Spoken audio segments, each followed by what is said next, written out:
It's the news and information you want and the hour of radio you simply can't miss. The KBOW Party Line. Today's show is brought to you by The Party Line, brought to you by great community-minded businesses like Shedhorn Sports, Harrington Surgical Supply, The Broken Arrow Steakhouse and Supper Club, Brothers Water Treatment Services, United Way of Butte and Anaconda, Dugan Dolan Mortuary, Community Hospital of Anaconda, Crazy Carol's Casino, Southwest Montana Community Health Center, The Continental Gardens, Shea Realty, Silverbow Trophy and Engraving, Town Pump, a proud Butte business since 1953, Janelle Morgan, your Century 21 real estate agent, and Butte Floral. Hello, everybody. 107 on a floral kind of day today. It is a gardening day outside. And no, we're not talking gardening. That was last time we did a brown bag lunch. We're moving on from that, right, Kim? We are. Although I did talk about gardening today at you the started Copper it. Ridge. Oh, you did? I did. Oh, I was going to say, you just started it here in the studio, too. I know. How could you not talk about gardening on a day like this? Good point. Good point. And it is a gorgeous day. It is. Beautiful bluebird kind of day, and we're glad you're hanging out with us today on the Party Line. And again, if you'd like to join in the conversation during our brown bag lunch, you are invited to do so by calling us at 406-494-7500. That's 406-494-7500. Or you can hit the pound or hashtag key on your cell phone in 550, and it's a free call, compliments of Verizon. And so we're back on a brown bag lunch Wednesday. I like these. I look forward to these. I do too. So tell us, what do you have for us today, Kim? Oh my gosh. Well, it's so beautiful. Not only can we talk about gardening today, we are going to talk about dancing. The type of dancing that could lead you to your grave almost. But it didn't. It didn't. Marathon dances. Marathon dances. Yes. Marathon dancing was a big thing about 80, 90 years ago, 100 years ago. Now, don't go that far back, because we did the muscular dystrophy dance-a-thons when I was had my own disco company, believe it or not, and we used to do the MDA Dance for Jerry's kids. Like at I said, the War 80 Bonnet. or 90 years ago. Oh, No. wait a minute. That kind of hurt me. Could you believe she said that? I can't believe I said that. That was mean. I'm sorry. Yeah, right. You almost meant it. I didn't. No. Well, yes. And we did walkathons and dance-a-thons and all kinds of long-term endurance things, including, keeping your hand on the chuck to be the winner. And I think that kind of all started in the early part of the century and maybe even around the time of the Depression, when people needed a little extra entertainment and something to do. And so I have Mary McMahon with me today, and former clerk and recorder, former clerk and recorder of that Mary McMahon. And it's been about 1 or 2 years, probably about 2 years, that you've been working on the research for this? It is. This all started when Patty Dennehy and the Butte Historical Society announced an essay contest about an event that happened in Butte and that nobody had written a story on. And personally, I had waited for a long time for somebody, a journalist, an author, somebody that might have had a family member involved in it, to do a story on it, and it never happened. So when this essay contest came up in 2019, I decided, what the heck, I'm gonna do this. So she jumped into it, and of course, where did she jump into it? Up at the Butte Archives. Butte Archives. And so along with some familial history that I had in my possession. We're going to get to that. So it was really fun. So I've been thinking about this for a couple of years. She'd been thinking about it for a couple of years, and then COVID hit and interrupted all of our lives. And so she called. She says, you know what? I want to talk about that. And I said, you know what? Let's do it. So she has a very personal story about this event. So we should say this event occurred. It was a walkathon, and it was an endurance contest, and it occurred in 1931. Do I have the year right? You do? Yeah, 1931 at the Temple Ballroom, which is up there next to the Motherlode Theater.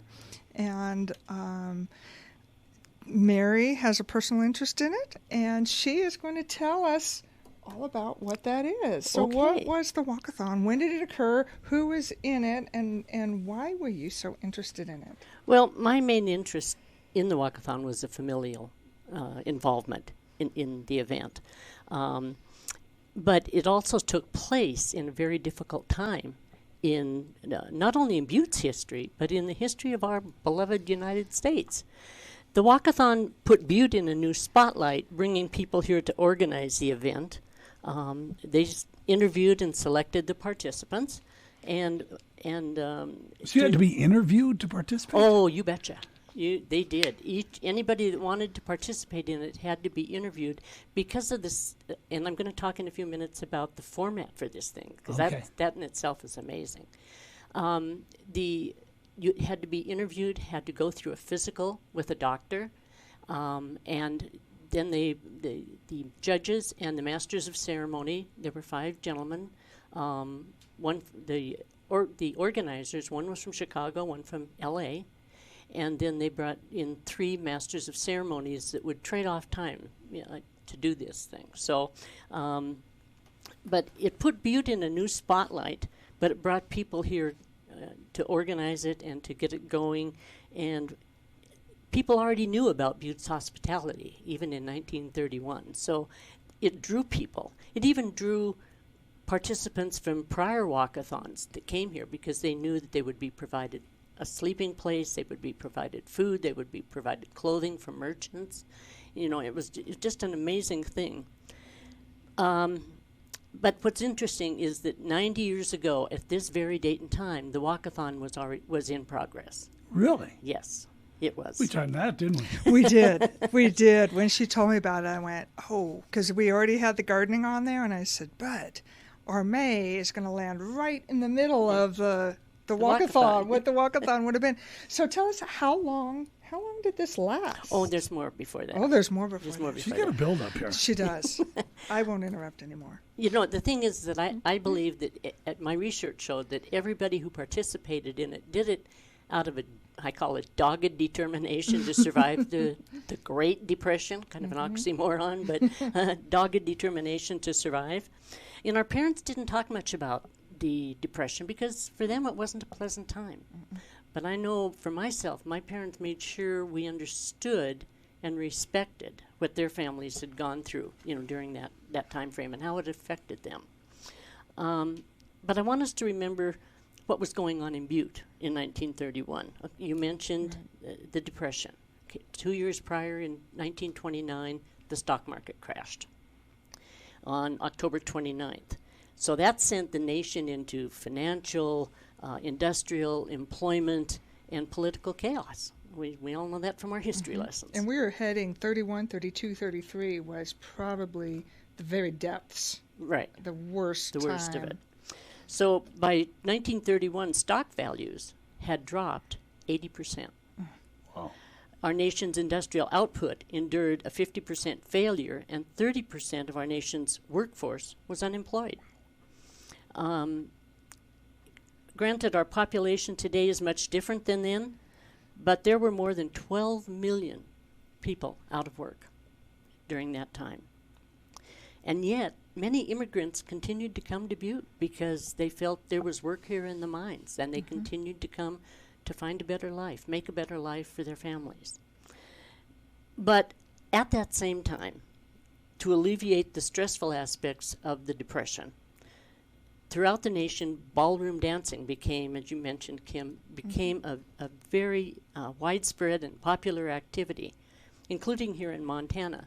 The big bands would come to Butte and Anaconda and Helena to put on dance contests, and they were accompanied by real orchestras. We're not talking, that was before machinery to do the music for them, and so they were accompanied by real orchestras, and what started out as a dance contest ended up becoming a walkathon. My own perspective is that because of the long time that they lasted, people ended up walking and holding each other up, trying to survive. And the challenge to survive it continued throughout the walkathon. The operators, there were, like I said, there were two gentlemen that came here to organize it, a Mr. Beckman and a Mr. Spear. And the masters of ceremonies were Ted Mullen, Dick Buckley, and Sonny Hartman. And it'd be interesting with those names out there now to find out if anybody in Butte is a direct descendant or has a tie to any of those people. Some of those names still exist in Butte today. They were announcers for KGIR, weren't they? Didn't they work for Ed Craney at KGIR? That didn't come out in the research that I found, Ed, but there was a local radio station that was broadcasting live. Yeah, at that time, KGIR was the only radio station in Butte. Okay. And it was loaded out. It was at that time. It was located, I believe, up where Exerdance facility is now. But it was it was the first radio station in Montana was put on the air by Ed Craney. He came here to sell radios. And he couldn't sell radios because there were no radio stations. So he built a radio station. Built a radio station. Well, that's great to know. I actually have an old antique radio out in my storage unit that has KGIR on it when you dial the station to 1370. Oh, cool. Wow. So. That's amazing. And also at that time, free dances were held on Friday and Saturday nights in Butte. And every Wednesday, there were dances at Butte's Catholic parish halls also. I don't think that the dances were just something to do. I think it was something to look forward to. There you go. It wasn't much different than what was going on in other places at that time, and even later than that. But remember situations when people were sitting atop flagpoles? Yeah. In the late 50s?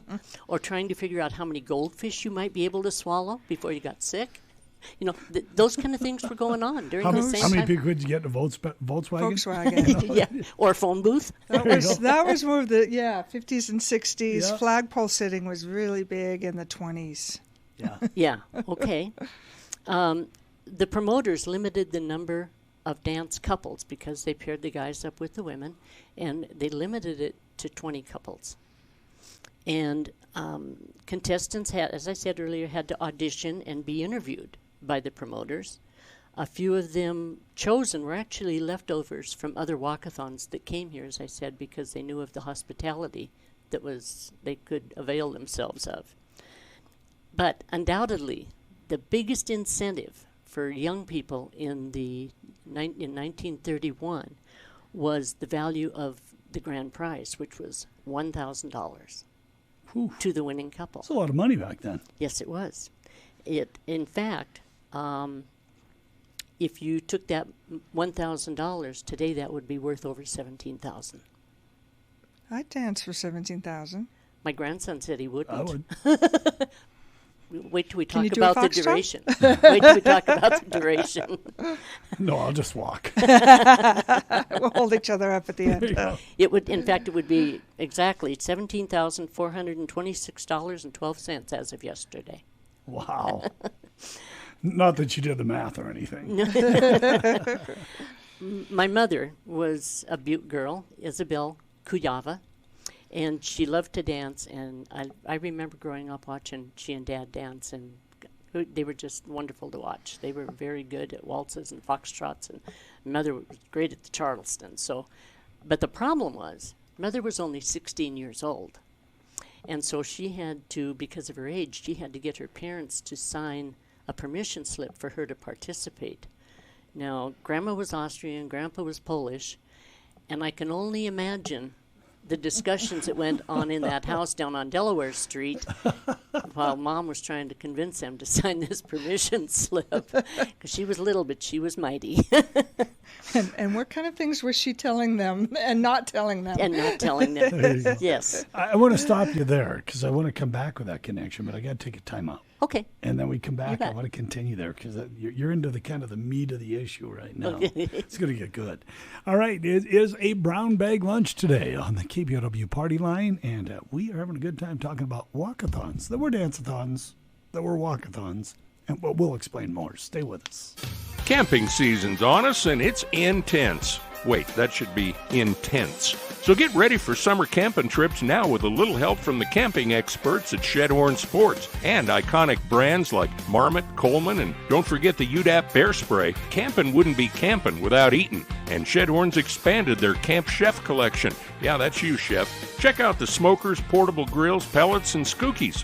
What's a skookie? Come on down to Shedhorn Sports in downtown Edison. Find out. Improve your mobility and stay active with the all-new Novastar 8 Rollator from Harrington Surgical Supply. Available in a variety of colors, this rolling walker is lightweight and perfect for outdoor use. Travel with ease with its 8-inch wheels, plus with a padded seat and backrest, feather touch bicycle handbrakes, and built-in storage pouch. It's adjustable and folds and locks for easy storage. The Novastar 8 Rollator is in stock now at Harrington Surgical Supply, 53 East Broadway in historic Uptown Butte, proudly serving southwestern Montana since 1946.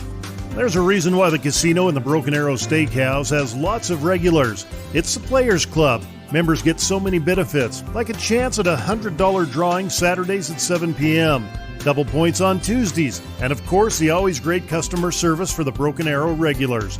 If you're all about playing Keno and poker and you're looking for a place to hang your hat, visit the casino in the Broken Arrow Steakhouse today on Main Street in Deer Lodge. While you're there, grab a burger or a steak.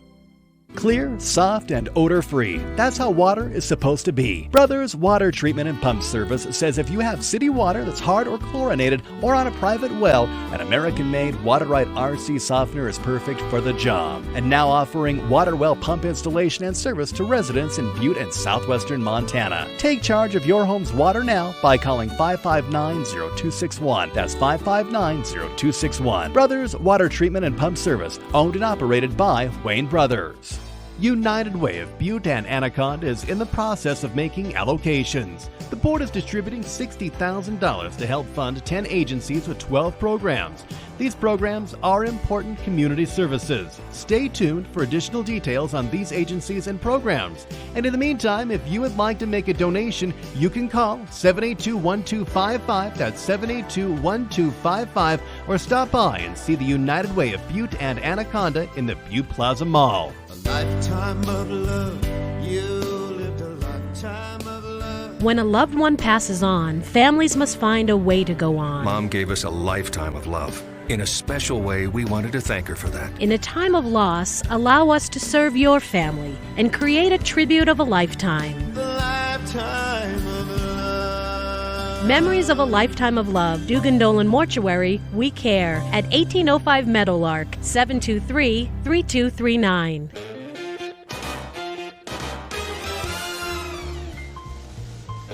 Hey, we're back. The KBOW Party Line. Nice to have you on board. As Mary and Kim are here, we're talking brown bag lunch today. And, well, it's kind of a mixed brown bag because we started talking about walkathons, went to dance-a-thons, back to walkathons, and we're going to figure that out, right? We're going to figure it out. Mary's going to tell us all about it. Kim, bring us back. Tell us what you were doing now. Yeah. Well, Mary is talking about her young grandmother, who was young. Your mother. My mother. Your mother. My mom. Who was a young teenager, age 16, when she decided to participate in this walkathon. Right. And how she got permission to do that. Yeah, well, like I said, I'm sure that there were some pretty heated discussions between the Polish and the German languages and my mother's dogged determination to get them to approve it. Mom had been forced to quit high school because of the Depression, and she went to work as a housekeeper to help the family's finances, which is pretty common for a lot of families in those days. And but she finally did get them, to sign the permission slip. And I really was hoping I would find the permission slips from that event. Yeah, but I could not find them. And so she did get their permission. And as I told you, it was actually limited to 20 couples, and then I couldn't find any references to how many applied, how many were interviewed, how many went through medical exams and that kind of thing. So they enter as a couple, or do they enter as individuals? And then we're paired up? And we're paired up. That's amazing. Yeah, yeah. And it was hard to find things in the newspaper about it. Yes, it was. But thank God until after. You're going to talk about what happened, like during and after, yes. right? Ooh, Yes, it gets really juicy. I got my popcorn. I'm ready. Oh, you should. Yeah, get your popcorn out. Yeah, they had to limit it to 20 because there simply wasn't room in the Masonic Temple Ballroom because of the way they had it set up, and I'll talk about that here shortly. As the had to go not only through an interview and a medical examination, but they were judged on best suitable appearance, their personality, and whether or not they were willing to dance in front of large crowds, because the public was allowed to come in after 6 p.m. in the evening, and every person coming in had to pay 50 cents to watch. But they would come in and watch, and each dance team had to secure a sponsor, generally a local merchant that was very generous with food, clothing, those kinds of things that were necessary. And what I also found I couldn't or didn't find was how long did these promoters and organizers and dancers even imagine this dance marathon would continue. I don't think they had any idea of just what it was going to be. But I want to talk for just a couple minutes about the format of the Walkathon. There were separate quarters for the boys and the girls on opposite sides of the ballroom. Cots were set up. They got 15-minute breaks every hour. That was it. It's not bad. A nurse and 2 medical doctors were on site the entire time. If you developed a toothache, a bad toothache, a dentist was on hand, and he would come and pull the tooth while you were dancing. Oh, jeez. Oh, my goodness. Okay, that 15 minutes off wasn't enough. Oh. Beauty operators actually came in to fix the girls' hair while they danced, and that can't have been easy, because if you think of the finger wave curls of the 20s and 30s that the girls wore, that can't have been easy trying to fix their hair. And I have pictures of Mom to show you that it's just amazing. I can't imagine a beauty operator doing that. Showers were provided, which had to be taken during their rest periods. So you could eat, you could rest, you could shower, you could change your clothes, whatever. But Get your hair done. Get your hair done. But you only had Get a 15. tooth pulled. But it would take 5 hours because you would do one of those activities per break. Right, per break. Yes. I can shower and dress in 15, though. Oh, good for you. Oh, I'm really good at morning math. How long can I stay in bed till I can get ready? And as I said, the contest was open to the public for 50 cents, and children were allowed to come in, but they had to be supervised, of course, by their parents. Contestants ate a variety of foods 8 times a day while they were walking. One daily required meal included celery sticks and orange sticks, which supposedly were good for the nerves.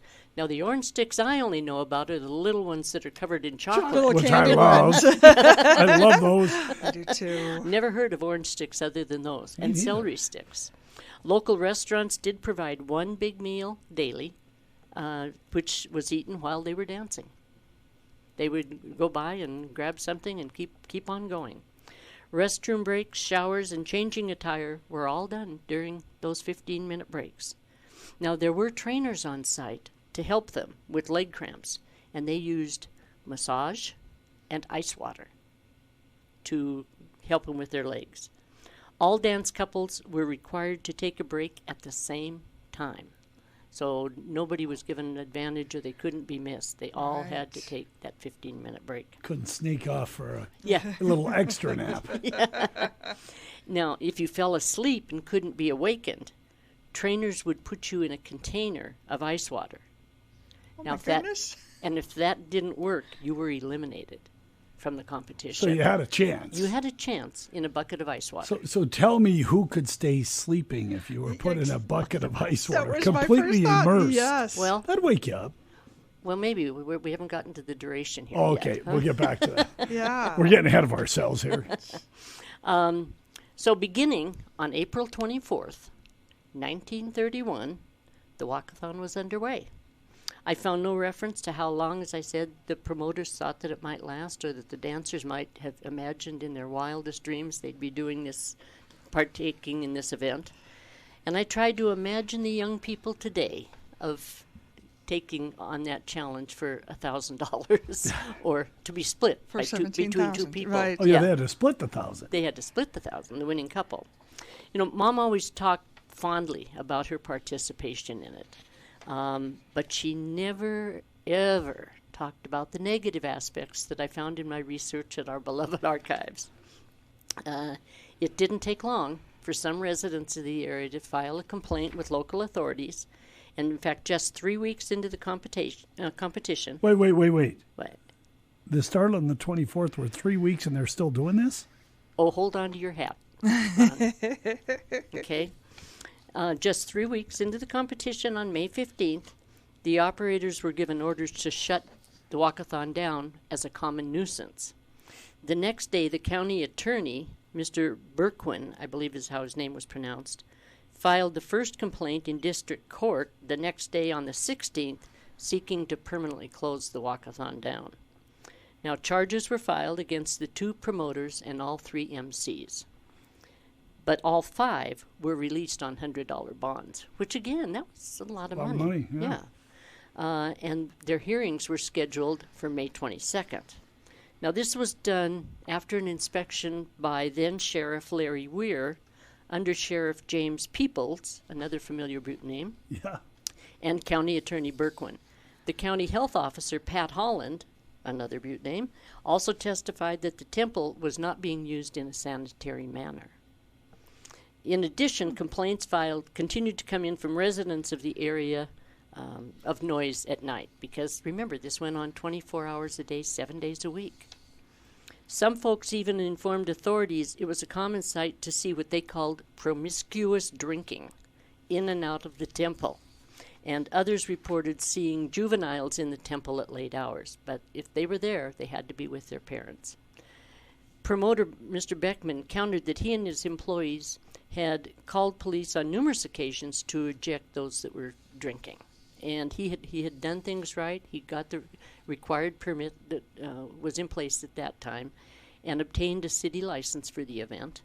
And he was making a real effort, I believe, to really comply with all the local regulations.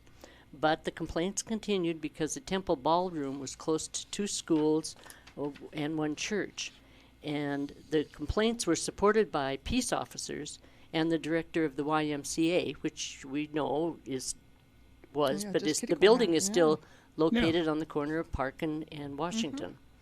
Now, County Attorney Berquin planned to bring at least 50 witnesses to court claiming a nuisance existed, but District Judge Riley issued an order to show just cause. Now, the next day, May 17th, the two promoters, 3 MCs, and a local radio announcer who had been broadcasting live from the temple, and a former contestant were all arrested by Sheriff Larry Weir. See, a radio announcer got in trouble. Usually. And his deputies. But before noon, all were released because on habeas corpus writs issued by Judge Carroll. And they were released on $100 bonds again. So for those that aren't real certain what a habeas corpus writ is, it's a fundamental right in the Constitution that protects against unlawful and indefinite imprisonment. And historically, it's been an important instrument to safeguard individual freedom against arbitrary executive power, which apparently the county attorney was trying to exercise. Yeah. Right. And the officers argued that the arrests were made due to a violation of a law banning music hall entertainment after midnight on Saturday nights. Those released were scheduled before Justice of the Peace McNamara. They really got everybody within the legal profession here involved in this thing. And McNamara's band was playing, by the way, just saying. So then the second charge against them was scheduled before Judge Riley. But the hearing before Riley had more than 25 subpoenaed witnesses to testify for the state, including school principals, priests, ministers, and nuns who resided in the neighborhood. So was this an immoral activity? That's what they thought. They thought it was. Could lead to something. The something. Ministerial Association stood firm that the walkathon was an immoral exploitation of personality and character, not only of the participants, but of the spectators. Who paid to see it. Paid to see it. They were happy to fork over that 50 cents to see these crazy kids out there. On May 20th, Judge Riley made a very bold decision.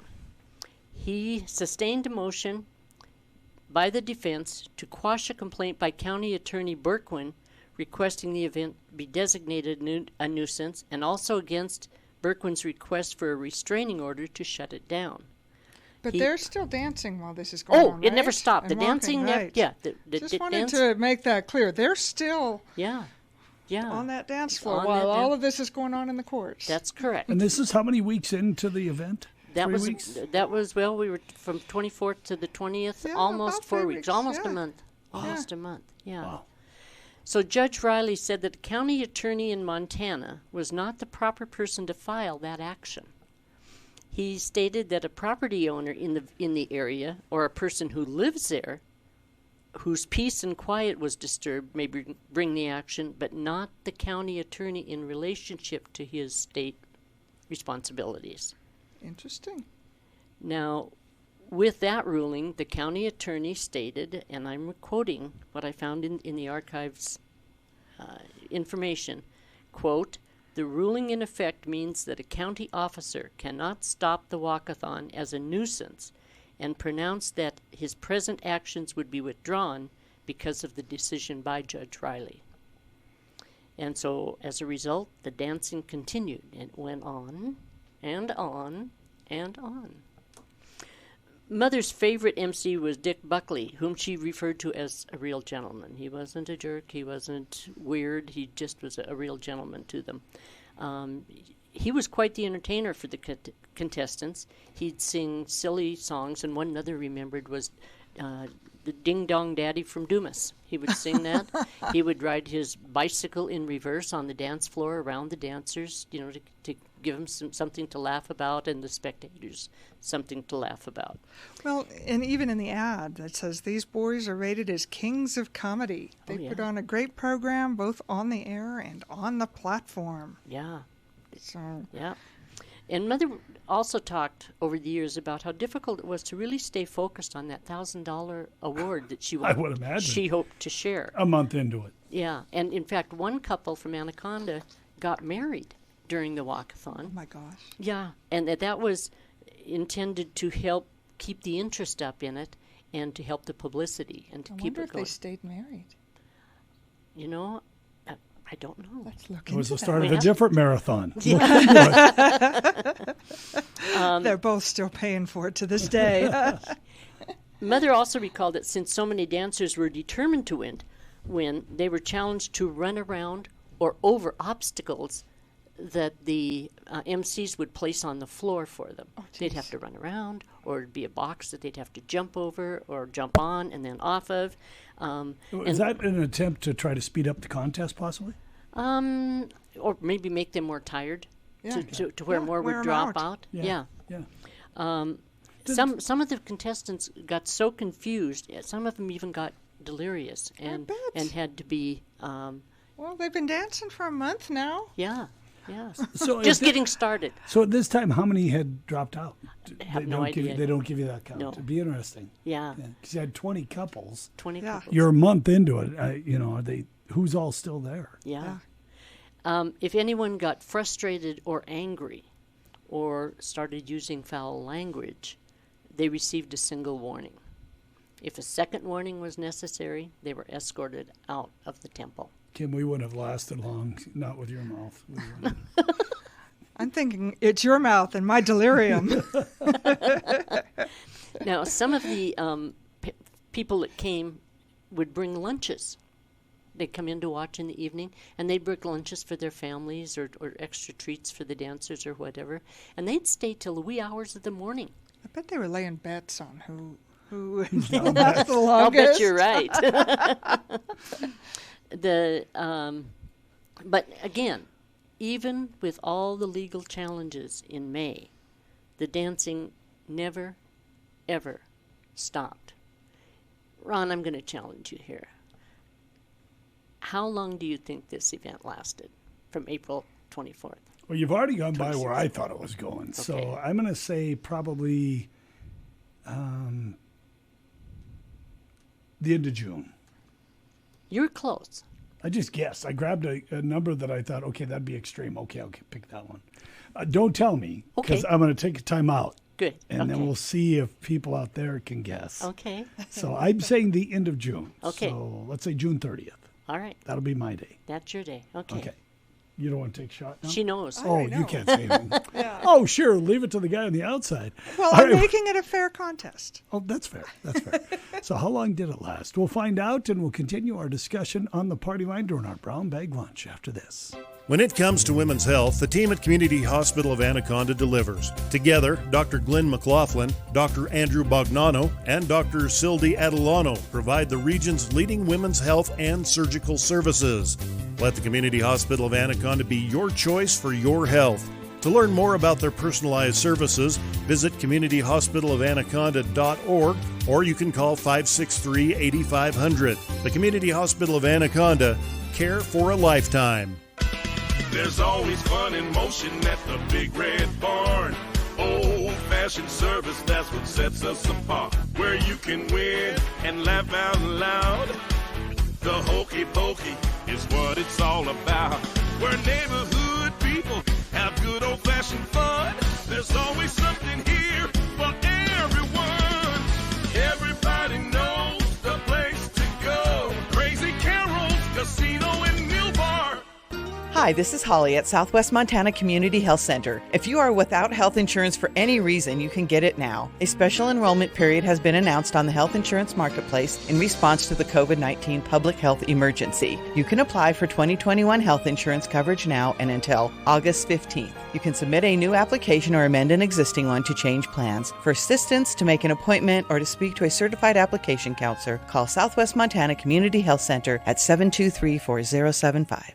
Continental Gardens is independent like you are. Your 400 square foot apartment comes with a full bath, kitchen with stove, living area, and bedroom for easy and comfortable living. Utilities are included, making it even more affordable. On-site laundry facilities are coin-operated, reliable, and available 24 hours a day. Call the Continental Gardens today and get on our waiting list. 533-0705. The Continental Gardens, 100 Gardens Way in Butte, for those 62 and older and living on a fixed income. Hi everyone, this is Jennifer Shea, broker-owner of Century 21 Shea Realty. Welcome to my class today, Real Estate 101. Call Jennifer Shea, 406-560-5366, with information on hundreds of properties throughout Montana, assisting both buyers and sellers. 406-560-5366. Class dismissed. Gary and Jennifer Shea, broker-owners. Century 21 Shea Realty, independently owned and operated. Our house is a very, very, very fine house. Are you searching for someone that can make custom trophies and plaques to represent your organization, events, or yourself? Visit Silverbow Trophy and Engraving. They deliver professional-looking keepsakes that carry your request proudly. Silverbow Trophy and Engraving also offers laser engraving and engraves copper cups and specialty items, quick turnaround and affordable pricing. Silverbow Trophy and Engraving, 500 East 3rd Street, Uptown, Butte.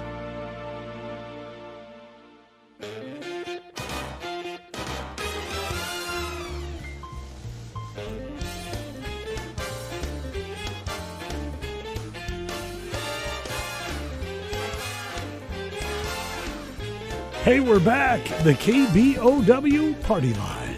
1:44 here on your Wednesday, May 12th. It is so nice to have you along. We are on a brown bag lunch escape, our last one.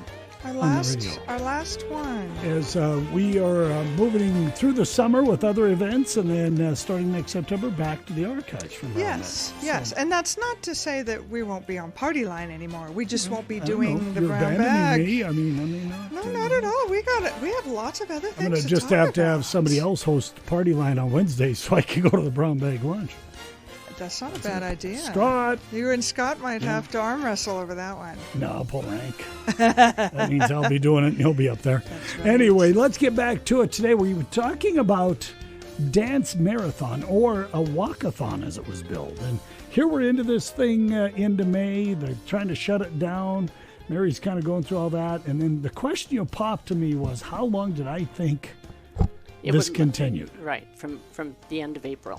So everybody out there has a date in their mind. How long did it go? July 2nd. Wow. And I thought I was going way out there. I was doing the over-under, the Price is Right. I'll go big. Thinking, You were really thinking like June 10th, June 15th. Mid-June. That's exactly where my mind went. Yeah. Oh, yeah. No, it went on. And as you said, Kim, it continued even through all the legal ramifications and the complaints and the court proceedings and everything. It continued. And even while those people were in and out of courts and that, the dancers continued. And I bet they didn't know anything about it, I'm sure. Probably not. I'm sure that they probably kept that, from them. Yeah, until afterwards. Yeah. I mean, and how many parents of someone dancing, like your grandparents, come up and say, you need to leave now. We're getting way too much attention for this. Because back then you didn't want attention. No, you didn't. And for a 16-year-old. No selfies, yes. No selfies. On July 2nd, 1931, the evening edition of the Butte Daily Post did not include the numbers of rest periods or their duration, which was unfortunate. I was trying to figure out, realistically what it could be, but it just didn't make sense with everything else that they were dealing with. But I will read you the headline. It read, quote, "Walkathoners cash in. Weary dogs at rest. Split pot and draw 15 cents an hour." End quote. So how did it finish? I mean, you got me hanging here. In the end, after 69 days and 4 hours of dancing, walking, holding each other up, and avoiding obstacles on the dance floor, and MCs that were trying to keep things lighthearted and with some levity and music, there were but 2 couples still, as they say today, in it to win it. But at 4 o'clock a.m. on July 2nd, after 69 days and 4 hours, or 1,660 hours, the 2 couples compromised and agreed to share the $1,000 purse. Was your mom one of them? Certainly. I knew it. I was sitting here cheering for her. Right. Otherwise, I don't know if we'd have a story, would we? They each received $250, which again was a lot of money. Time. Yeah. That $250 equated to 15 cents per hour for their efforts. Now that $1,000 would be worth, as I said earlier, $17,426.12 today. The $250 that they each received would be worth $4,356.53 today, and the 15 cents per hour would be worth $2.43 today. I wouldn't sneeze at $4,000 in my pocket. Yeah.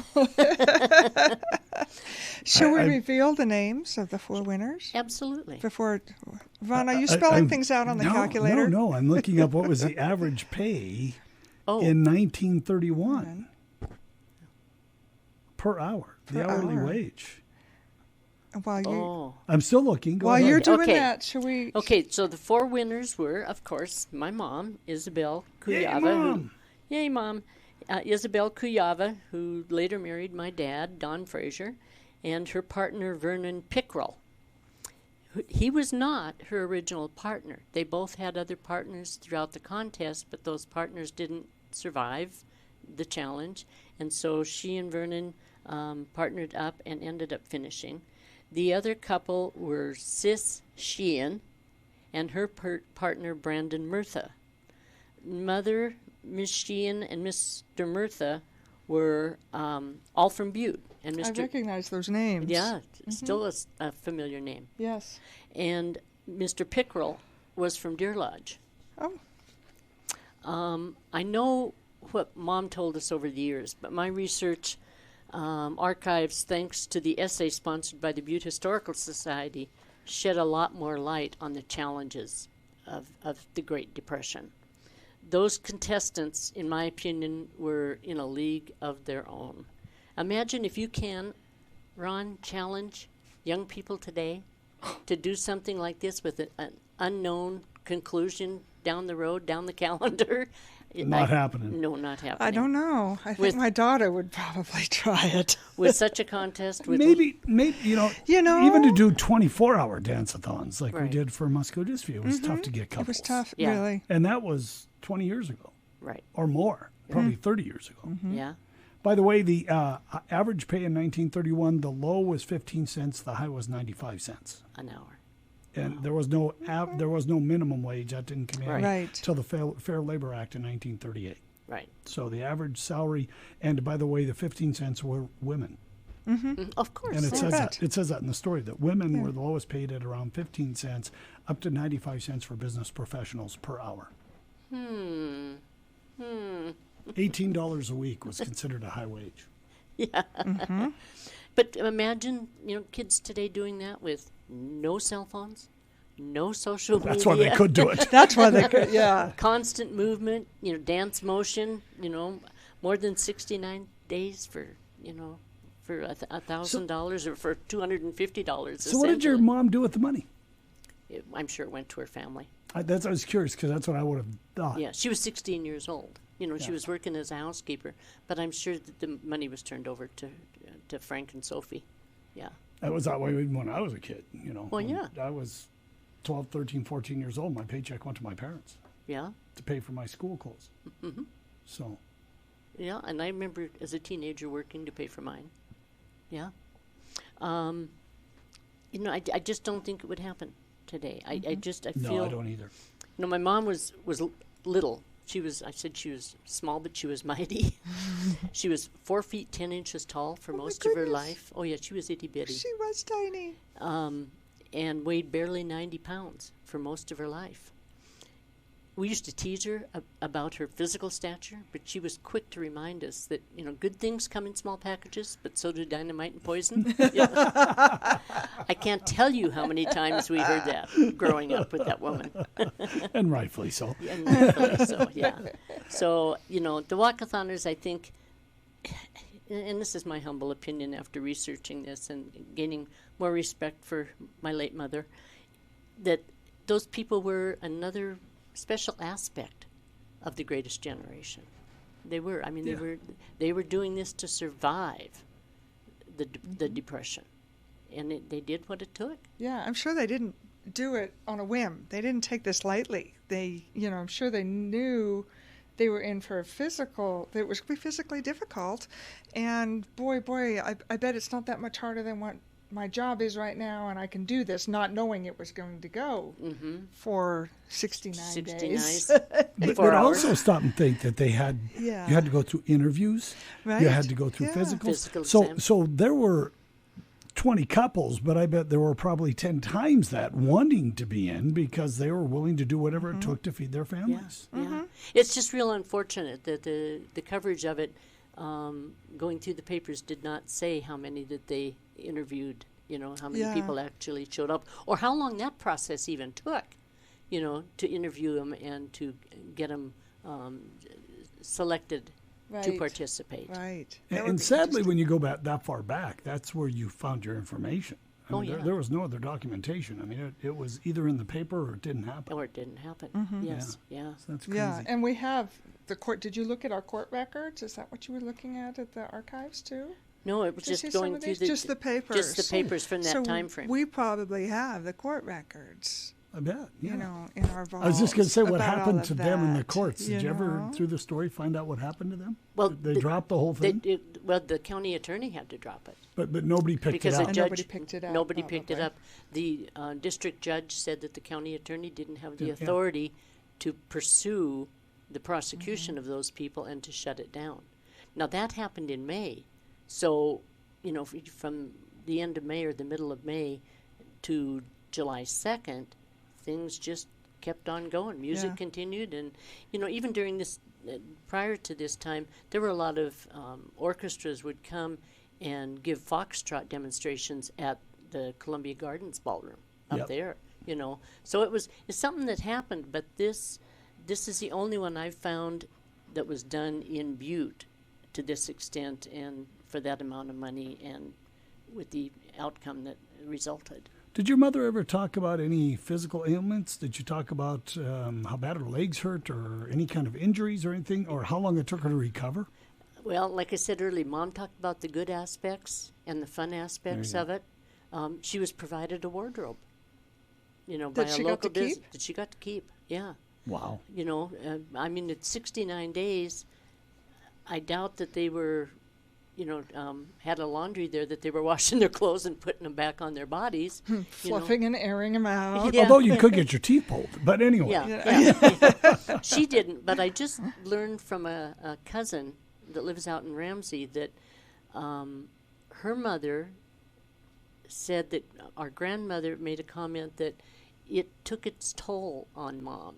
And Mom was a very devout Catholic woman, but her whole life. But we don't know. I don't know what that entailed. What those aspects were. But I have to believe that it had to have been a very stressful thing to continue with. Yeah. And to keep your head about you, your wits about you, to keep going and to survive, and be victorious in just keeping your brain occupied. Yeah. I'd almost pretend I was sleeping so I could get an ice bath every once in a while. When you think about that. Yeah. It sounds better now that I think it went that long. Can I get one, please? Yeah. So no, but other than that, but she told about it. We have family pictures. Kim has some pictures here that I provided her. Is this your mom? One of them is there. I think the one on the right. Let's see. Nope. That one? Nope. Do you have another page of pictures there? If you don't, I do. It might be on my desk. Oh, here. I'll grab one. There's Oh, there they There are. she is. That's her. And that's not. She was serious about this. Oh, she was. Yes. I love it. And she, that was not.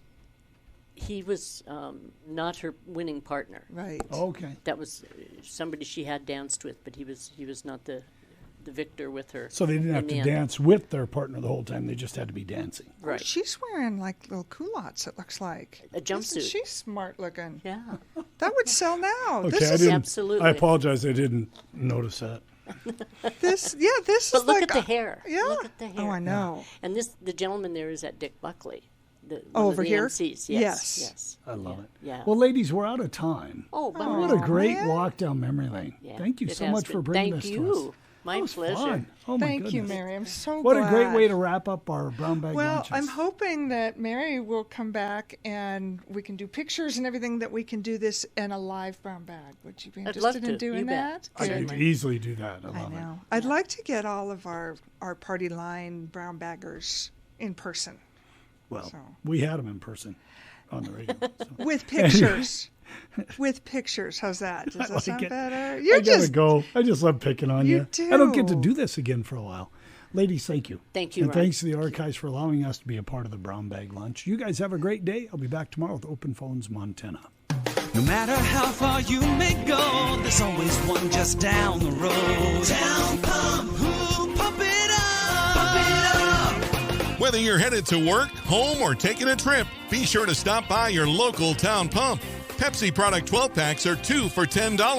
28-ounce Gatorades, 2 for $4. Town Pump, convenient and right down the road. Town Pump, right down the road. Pump it up, oh yeah.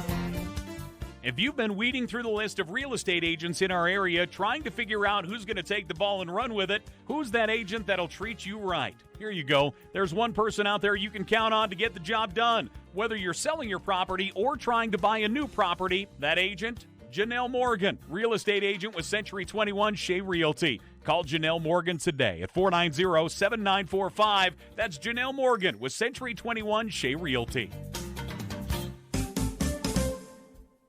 A floral arrangement doesn't go straight to your hips or your thighs. Hello, Butte America. Butte Floral Lather and Luxury here. Looking for a special gift? Go the low-fat, low-cal way. A beautiful bouquet from Butte Floral Lather and Luxury. Call 782-6312 or see us in the Hardesty Complex at 1707 Continental Drive. And yes, Butte Floral Lather and Luxury delivers.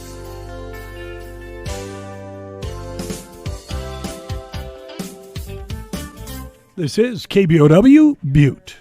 News on the Hour, your home for original reporting.